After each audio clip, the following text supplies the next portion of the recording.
now.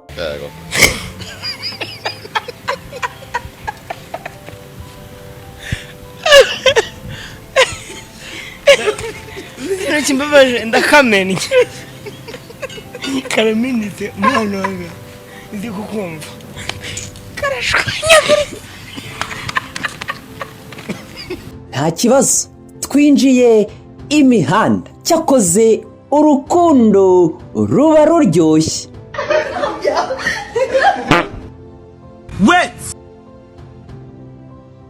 sinzi niba no kwa Kimenyi na Muyanga ariko biba bimeze ndakaswe uzabaza kuko imitoma iravuza ubuhuha abinyuje ku rubuga rwe rwa Instagram.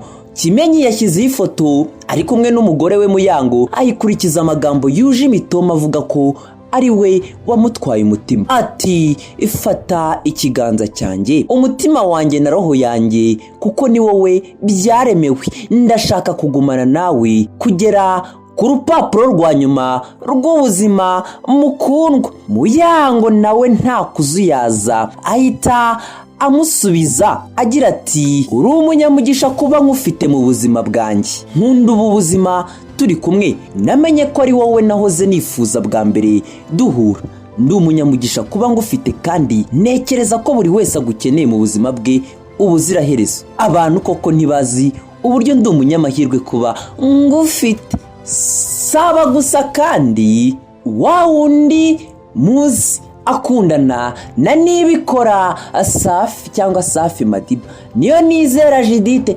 ewewe ruraryoshye dore ko we yanditse ati ibyishimo byanjye twagiye. Iyo amusomye mu ruhame amwita umwami we. Uyu musore w'ibigango urumva ko ruryoshye. Nta byinshi turamenya kuri uyu musore bacuditse muri iyi minsi, gusa ikigaragara cyo urukundo rwo rurahari hagati yabo.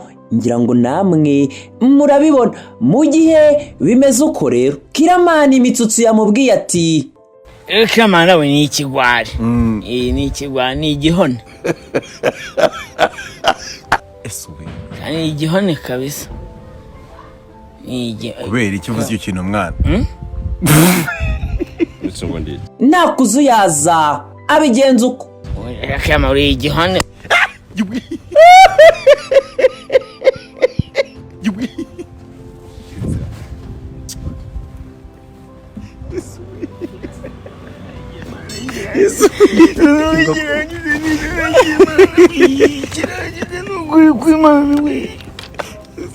ntabwo nashina kigano none ugikora wenyine kuko ni nako byagenze ku banyeshuri biga mu kigo cy'amashuri cya Apasi ku Kabusunzu barwanye n'abagenzi babo biga ku kigo cyo mu karere ka Kicukiro cya Kagarama, barakomeretsanya bikomeye. Wakwibaza ngo bapfaga iki? Uzi uko bapfaga umuhungu? Subhana wa ta'ala shitani se. Hako Melody ni umuhungu gusa cyangwa hari n'ibindi bapfaga? Bapfaga iki? Kinyuma noneho no muri mushaka. Byatangiye bari mu gihuru.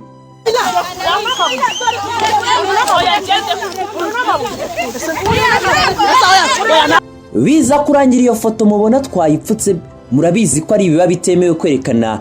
Ubundi urugamba barukomereza mu mbuga noneho y'ikigo cy'amashuri. Kaya kuramo icyuma kaya.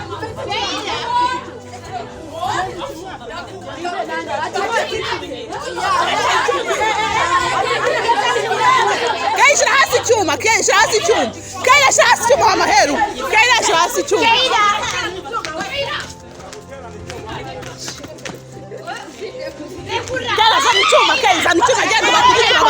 Hagati aho mu gihe muri Apase no mu Kagarama bapfa abagabo, uwitwa Byukusenge Claudine w'imyaka 20 aravuga ko yafashwe ku ngufu n'uwitwa Masumbuko Mwanga Charles wamukoreshaga akazi ko mu rugo mu mudugudu wa Kanyinya akagari ka Ruhango. Kuri ubu uyu mwana w'umukobwa akaba avuga ko atarahabwa ubutabera.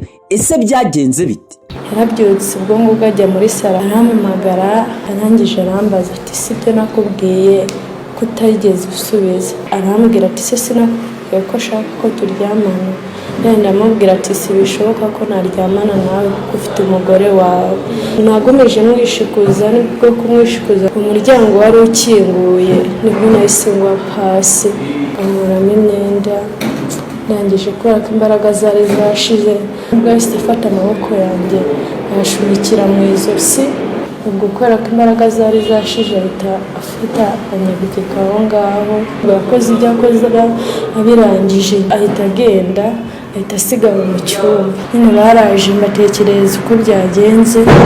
Ntangije mabuja nibwo nyine yahise amamagarira kuri RIB. Tugimajije kugera kuri RIB najyanye n'uwo mama watumesuraga. Ndangije nyine twaragiye batwandikira ibipapuro bahita batwohereza Kacyiru. Ndagenda afata imiti. Ubwo aho Kacyiru nahamazemo iminsi 4. Nk'iyo miti igihe kiragera barasezerera njya mu rugo Nyaruguru. Hashize ubungubu ndahamya ko nanjye nk'icyumweru cya 3. Icyo nifuzaga nuko ngiye ku bwanjye yabama amafaranga yanjye nawe bakareba ikintu bamukorera. Nawe umufasha wa Charles we avuga ko yabimenye akagera mu rugo bikiba uyu mwana atanabasha guhagarara. Gusa ngo kugeza ubu hashize ibyumweru 3 umugabo we ataramuha ukuri kwibi ngibi, ngo ahubwo ngo yanamaze icyumweru atari mu rugo avuga ko ari muri misiyo i Kayonza. Yanditse avuga ngo umugabo wongeye kumureka. Hanyuma ndayisoma urumva nese ngira shock byari byo. Mfata telefone ndahamagara. Mwana nyine aransubije ariko nijwi numva ritari naryo ridatuje, numva ari kurira. Arasobanura ngo yamufashe ku ngufu. Nawe urabyumva kubyakira ntago byanyoroshye. Kanya gato nabaye shoke. Byamfashe iminota kugira ngo ndi tranquille musubirane mbashe no gutekereza icyo nakora. Nayo mfata urumva nanjye ndimo ndarira natari mutwe kwa. Nsanga umwana uko nasize inzu mu gitondo dejo dore munza abana bavuye mu nzu nsanga niko bikimeze nta kintu kimwe giza akora. Uhaguruka nkabona umwana ari gutitira, kwabona umwana gutitira amaguru. Ndamwandikiye message. Forwarding message umwana yanyohereje. Ndamwandikira nti ko wanga kunyitaba n'ibiki mu rugo habaye ibiki. Ambwira rero ibyabaye mu rugo byose sinari mpari kandi sinzi ibyo rero ubyirengere. Noneho bikutana n'umujinya mu ndamuhamagaye ntanyitaba. Byabaye ntari sinzi ibyo nkeneye clarification muri ibyo bintu byose ntanyitabye. Nyuma nibwo azinyishwe nyonsara ati giye wabandi nibereye Kayonza. Byubwira biki. Natangajwe no kumva atangiye kuzana ikivuga yuko ibyo ngibyo giye numva gese nari mpari ahubwo ibintu hari abantu babiri inyuma. Yajya message akanyandikira uko yaragiye amaryo gihe yamaze insemaine atari mu rugo. Ntari nzi ko agiye no muri izo mission zagomba kujyamo ntabyo nari nzi. Sigaranje la shock igenyene ku mutima wanjye. Ibintu biranyamburuya bintesha umutwe n'akazi nkavamo ndafunga ibintu byose ntakara aho ngaho. Nibyiriwe kuri iyi mihanda yacu. Amazina yanjye ni Hirwa Redemptus.